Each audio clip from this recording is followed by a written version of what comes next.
Hello, everyone, and welcome to another episode of Purple Coach Conversations with Tanya and myself, Anne.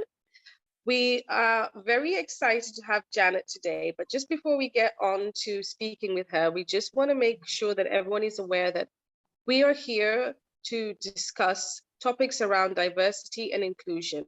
We are not experts, but we just have a passion for sharing um, our passion about diversity and inclusion and having guests who have also something interesting to say around inclusion and diversion. So today we are joined by Janet, and I will let Tanya introduce her before we get to speak to her. Yes, thanks, Anne. Thanks, Janet, for being here with us. And just to say that we're not diversity experts, but our role is to normalize the discussions around all these topics. And Janet was introduced to us by one of our previous guests, Anna, and she was part of her water cooler project as well, which I invite you. We'll share the link as well at the end. Janet works for Accenture and technology, and she has a background in financial services. And over the last few years, she's been more of an advocate as well in working practices with inclusion and diversity. Thank you for being here, Janet. Thank you so much both for having me. I'm really excited for this conversation and to see where it leads. Thank you. We'd love to hear a bit more about your background, your history, and how you got to where you are today. Sure. So I'm Janet, as introduced. I have two young kids, a boy and a girl, and I'm married to my husband based in Edinburgh. As Tanya shared, I have a background in the financial services, and I'm currently working as a technology program manager for Accenture. Prior to that, I've been working specifically for banks and other financial services institutions. I've worked in the higher education sector, and I started my career in the oil and gas sector up at the top of Scotland in Aberdeen. Again, prior to all of that working life, I grew up in Newcastle. So I'm Ghanaian by heritage, and I grew up in Newcastle in the northeast of England. So again, I normally love and I'm quite proud to share that specifically because I love Newcastle and the north, regardless how cold or how bad the weather tends to be. But really all that really helped to shape my career. And a lot of the times I look at myself and where I am in life and I think, how could we Janet from Newcastle get to, where she is now? So yeah. That's awesome. Thank you for that, Janet. As just touching on what you've already shared right now about your Ghanaian heritage growing up in Newcastle, would love to hear more about what that was like for you navigating life and a career as a Black woman in that environment, and especially in an industry that is typically quite male and quite white dominant. Yeah, no worries at all. And yeah, that definitely had a profound impact on even the career that I ended up going into. So back in the 90s and early 2000s, when I was growing up, going through the primary and secondary school education system in Newcastle, it wasn't as diverse for Black people. There were a number of Asian people there. There were Black families starting to come up. It wasn't your Manchesters and your Londons and everything else. So I very quickly got used to being, I guess, the only one.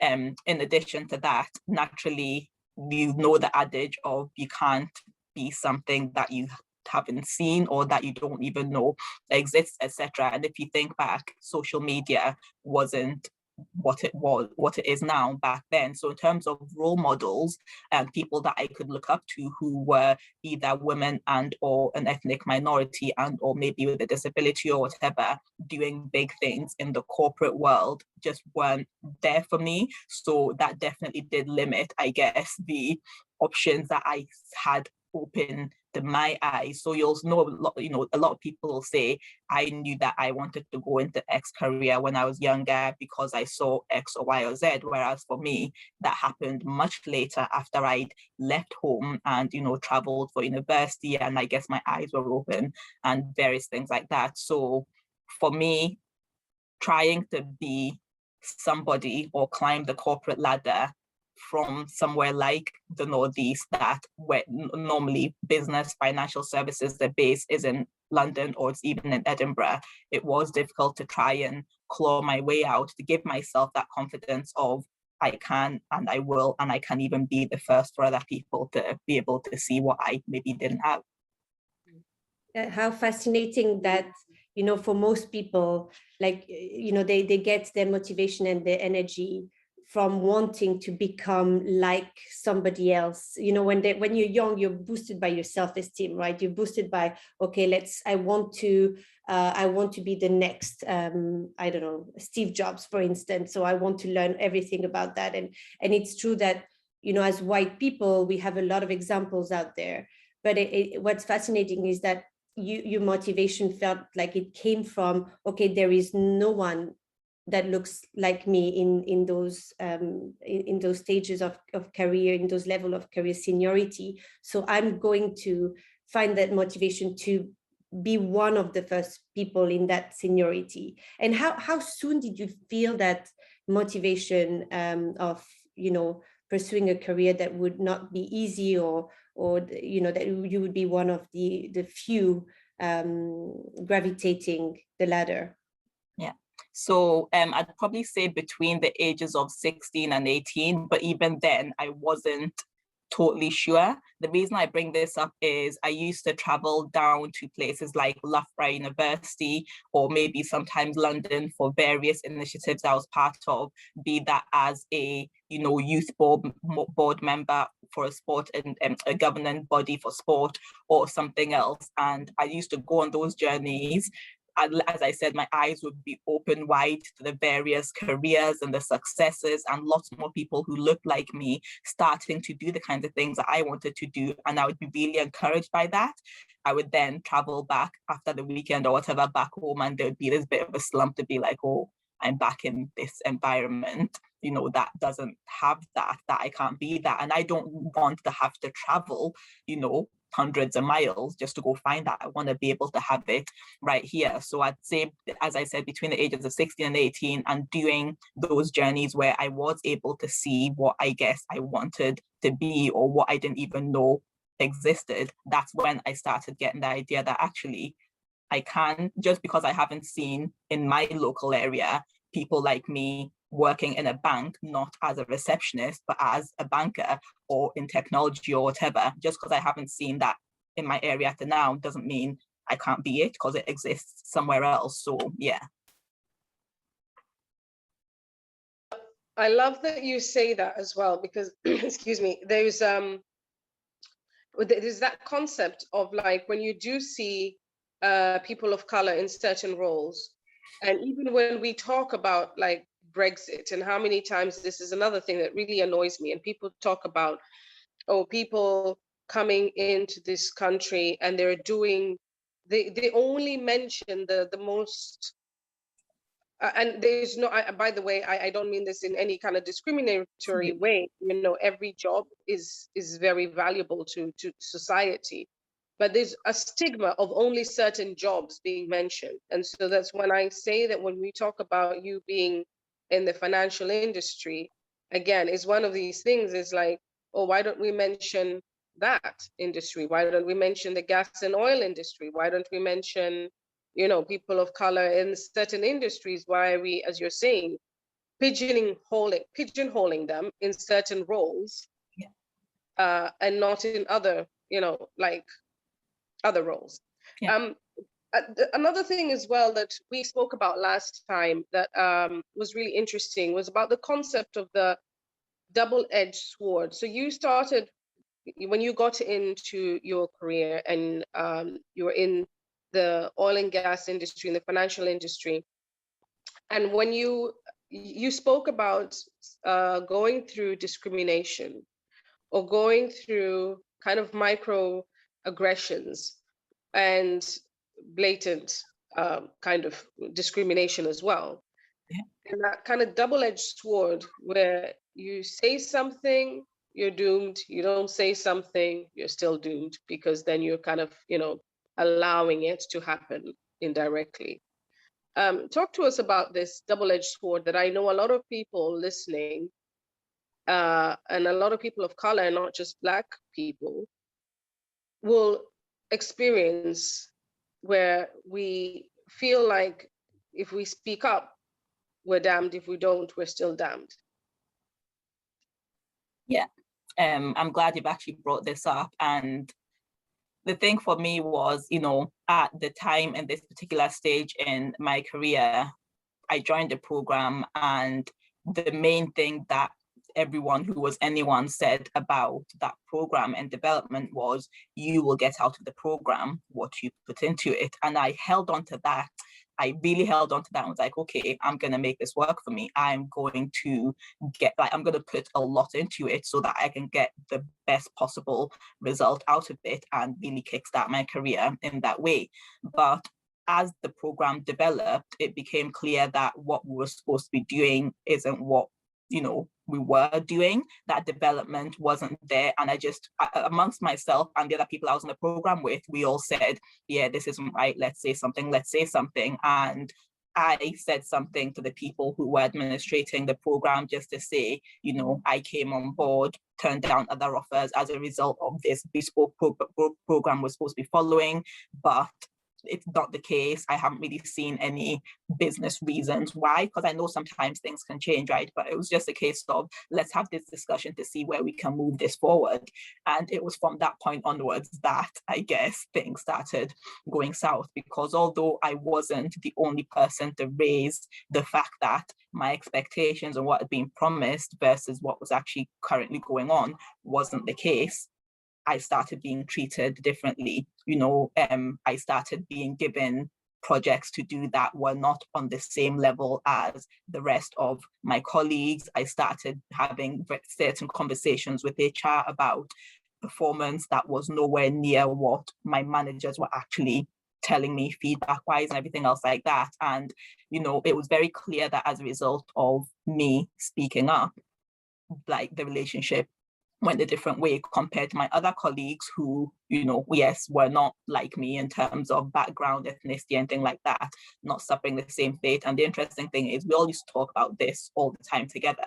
And the main thing for me was, as I spoke up, and let me just call it the establishment didn't like me speaking up, I would speak up even more, just because I was holding on to this whole adage of, you will get in or you will get out what you put into it. And I wanted to get as much out of it as I can. But if there were barriers blocking me from doing so, I was going to say something so that, again, it could be improved and I could continue.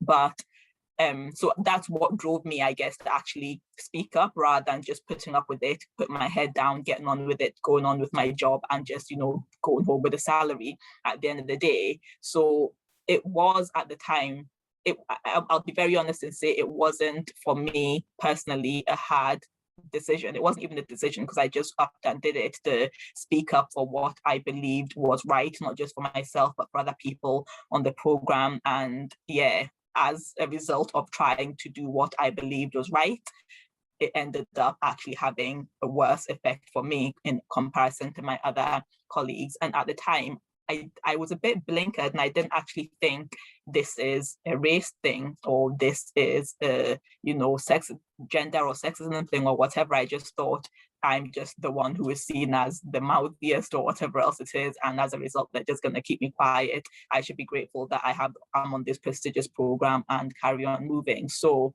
as you've said, there is that double-edged sword of, if you see injustices or discrimination or whatever, saying something about it, but also knowing that there might be, more than likely, that possibility that it's going to impact you negatively. And how do you reconcile that? Like, how is it worth it for you? And that's why a lot of the times people don't speak up, because they're backed into a corner of, I need this job to be able to survive, and I'm not really miserable, so I'm sure I can just put up with it. People put up with worse. So yeah. You say something really interesting as well that we hear quite a lot. Is like the concept of being grateful. So I like the way you smile, because you know exactly where I'm going with that. You know exactly where I'm going with that. We are told, just be grateful. Be grateful you've got X, Y, and Z, And it's like, well, I am grateful for it, but I should not automatically be, I've worked to get here, it wasn't given to me. So you telling me I should be grateful that I have a seat on the table, I've worked for this seat, you didn't just hand it over to me. So that concept of being told, we should be grateful is it just kind of popped out there. But I'm so glad to hear as well that you decided, you know what, okay, I do need food on the table and etc. But I'm still going to speak up because that means more, and my integrity, and I'm not going to just be quiet. At the end of the day, a job is a job, right? And my integrity is what I go home with, is what I live with day in and day out. And being able to go, yes, I am grateful for the job, but I'm not grateful for the opportunity because I have worked for it. Correct. It was a bit that, as you said, I worked for it. I did all the tests that everybody else did. I went through the interview process and everything else. But the interesting thing was, as a group, we started by saying, yes, this isn't right. We want this to benefit all of us as much as possible. Let's say something.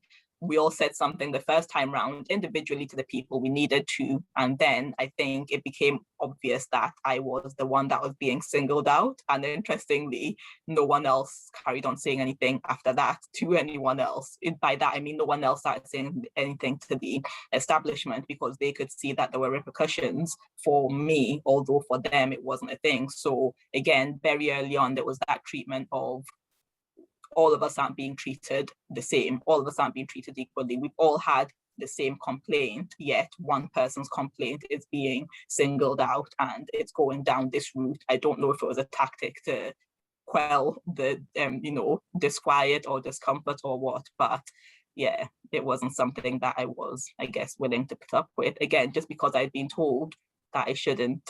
Yeah, I shouldn't. Well done. Well done. I wanted to ask you about how actually this progression of how you slowly built that courage to stand up and share your thoughts. I actually have a few questions around that, and I would let you answer to them in the order that you'd like. And it's a few thoughts that came up from what you just brought up. So the fact that you talk so highly about where you're from and how with so much love and passion. And the first question around that is, like the bravery that you're showing because you're working for a top company, right? It's one of the top consulting companies in the world, and there's mobility there. The question around how you've developed the courage to not move to a place where there's maybe more diversity, where things would be a bit easier, right? That's the first part of my question. And then the other part of my question is, being actually in a company like Accenture, like a top company like that, what benefits does it come with in terms of building that courage? What would it be if you had been in a company that would be less prestigious, with less maybe forefront and leadership examples, etc. That maybe the idea of what happened after George Floyd, has there been any changes around that? I know I'm asking a lot of things, but I thought that they kind of intertwined those questions. So I'll let you share your thoughts on that. No worries. And just before I start on that, I want to get back to something that Anne said towards the end of the last segment, where you were saying, well done to me. I did smile, but at the same time, if I'm honest with you, I think at that time I was freshly out of university. I was, me against the world, probably a bit of naivety going on there as well. So well and truly, if I think now, again, it was probably just some youthful courage or something like that I didn't actively, I wasn't thinking of the consequences and all that. So whilst I'm like, yeah, it was a good thing that I said something, at the same time, I don't want to take credit for being super brave when I'm just like, yeah, it was probably just me being young, not thinking of the consequences and just, going to face the world. But fair enough. And thanks for the honesty. As they say, ignorance is bliss. There's that as well. There is that as well. When you don't know what lies ahead when you're youth, and and then reality kicks in and you become a parent and things are a bit more difficult. But when you have that ability to have that like blissful ignorance about like I can stand up for myself and I, you know, and you don't think too deep about the consequences, but that in itself.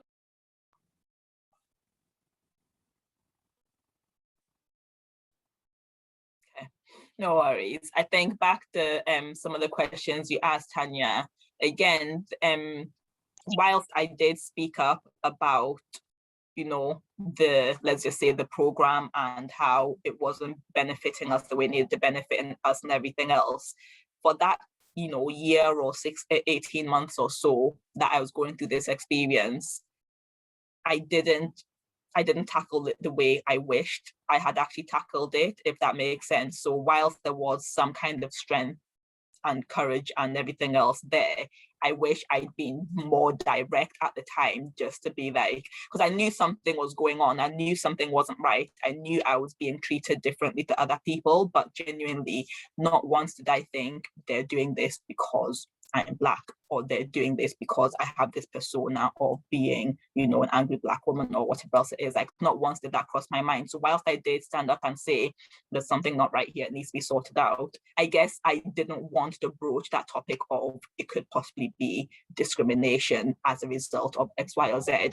And it was actually a few years after I'd left that role, I'd had my daughter that, you know, and by this point I already had a son, but I guess for me, at the time, rightly or wrongly, I didn't really think that something like this, if it was to happen to him in the workplace, would impact him as much as it would my daughter. So, you know, after a few years, I had my daughter, and, you know, it was just whilst I was on maternity leave that I was just thinking, and I was like, actually, what I went through, I would hate, absolutely despise for my daughter to go through. But actually, not just that, I despise it for anyone's daughter to get through. And I was like, actually, forget that.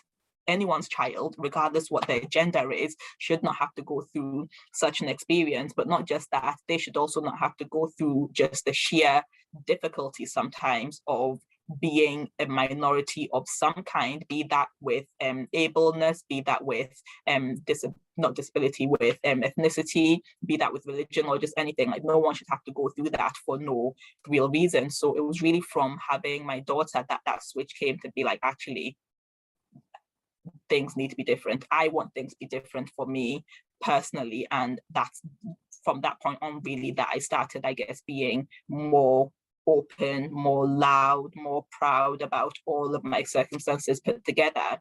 And again, I'm glad that you actually brought Accenture into the mix, because you're right. When you're looking at a place like Accenture, and this isn't Accenture now, I don't know if it was in the past, but as you said, it's one of the top consulting firms from a, you know, gender in leadership perspective, from an ethnic minority in leadership perspective, from a even social mobility, not coming from a middle class background or being private school educated and stuff, in the past have all been attributed to these consulting firms, because that's how sometimes that prestige is kept. But in joining Accenture, one of the reasons I did so was that for me, they were already looking at ethnic minority, I guess, discrimination or advancement within their organization before it became cool to do so.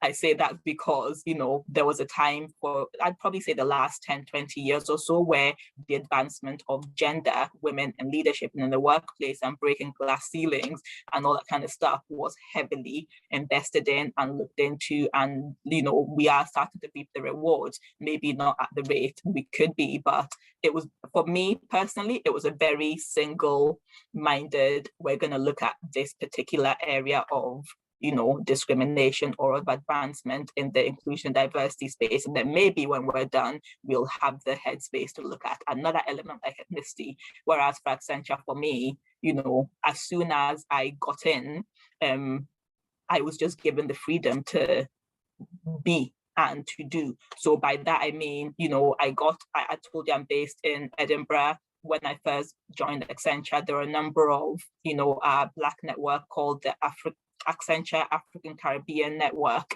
We had a few events and stuff like that down in London. And I was just like, no, I don't want to have to travel down to London every time to be part of this group of people. Why don't we just assemble our own group up here in the Scotland region, or even in the north of England and Scotland? I spoke to one of my directors and they're like, yeah, sure, like, you know, give me a wee business case for budget, I'll provide that to you, set up a group, and there you go. And automatically I was just like, oh, okay, that wasn't hard, and I expected it to be hard. And then, you know, it went from there to establishing other groups. And as soon as I felt like I was allowed to just be me and to do me and have a community of people around me, I went on to establish a, you know, women in technology group again for the Scotland and North of England region, because I was like, again, there's like, let's give ourselves our own community and network. So all I'm trying to say is, as part of joining somewhere like Accenture, although it may well not have been the easiest thing to do and to be, because I was essentially from a very early stage given that freedom to implement things, it went from me implementing something to do with, you know, being Black or African and Caribbean in Accenture to a recognized and an award-winning community for women in technology. And in the end, it went from being women in technology to just being Technology Scotland. And I was like, wow, all that happened because someone just said, yes, you can have the budget and you can do this, to just be this. I grew in confidence and I was like, I can do anything type thing. So yeah.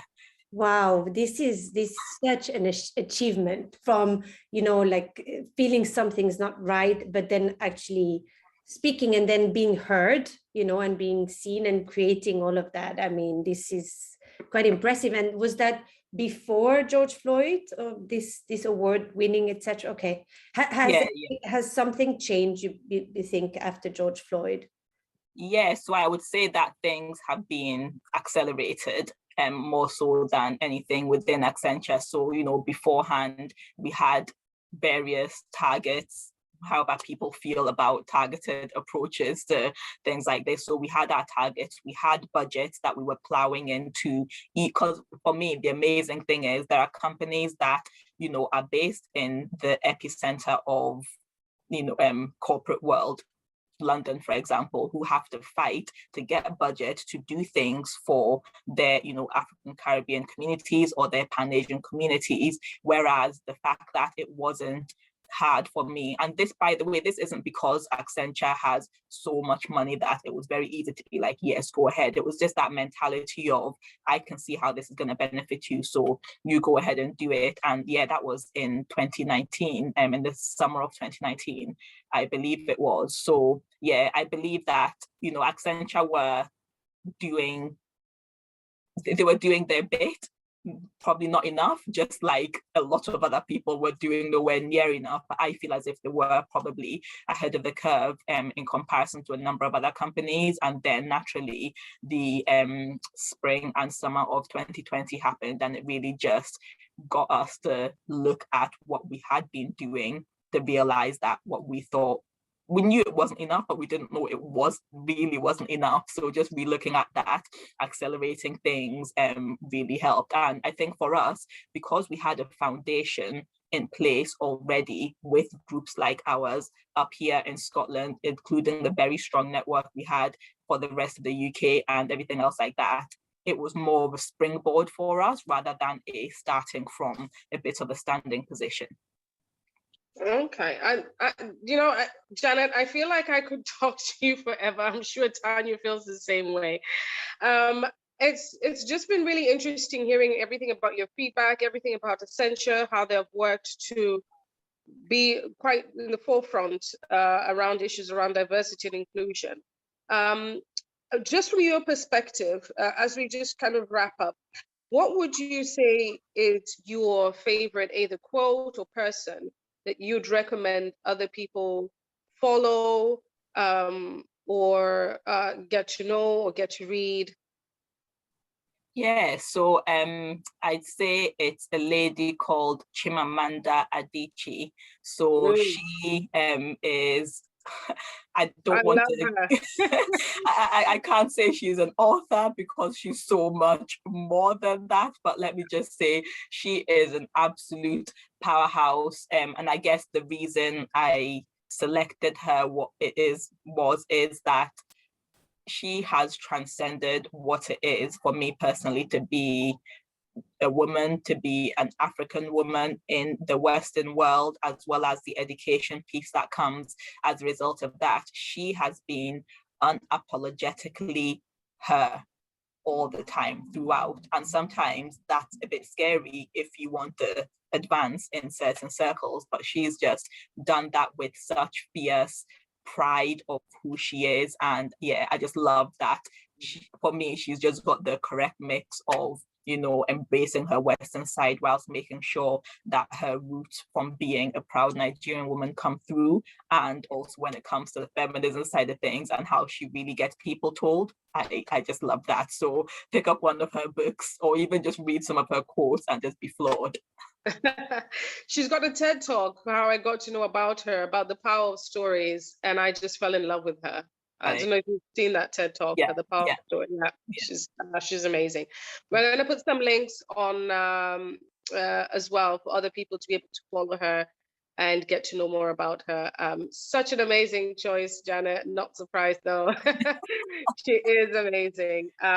Janet, we want to thank you so much for joining us today. We really hope you can come back because we'd love to have another conversation with you around children and parenting on another day. But thank you so much for joining us today. Thank you for being so candid and sharing what you've shared with us. We always appreciate that, and we think that's how our listeners get some real value. How can people connect with you as well? Oh, sure. So LinkedIn's probably the first place and easiest place to do so. I am on other socials, but LinkedIn's probably the favored one at this point in time. So. All right. Brilliant. And we'll put that link as well on the, but did you want to just say your LinkedIn tag just for those who are listening? Sure thing. So it's JD Onyia, my surname. So it's www.linkedin.com/in/JD Onyia. But if you just type in, I guess, Janet Onyia into LinkedIn, I think there might only be one of me. So we'll put the link so it won't get lost for sure. Thank you so much for this great conversation. And we'll see you soon for the parenting part of the series. Sure, no worries. Again, thank you very much for allowing me to share my experiences. I really appreciate it. I appreciate the work that you're both doing to, I guess, advance the conversation with inclusion and diversity. And yeah, I'm really looking forward to where it goes. Thank you. Bye, everyone. Bye, everyone.